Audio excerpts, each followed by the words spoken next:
我们只需要在塑料皮条的一侧给它打个单结。这个单结非常简单，大家都会打。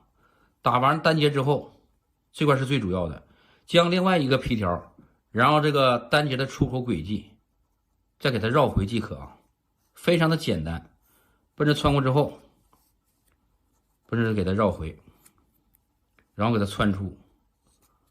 我们测试一下啊，当它受力时，瞬间就会锁紧，拧舌头不会开口。这就是非常简单而且快捷的嫁接方法。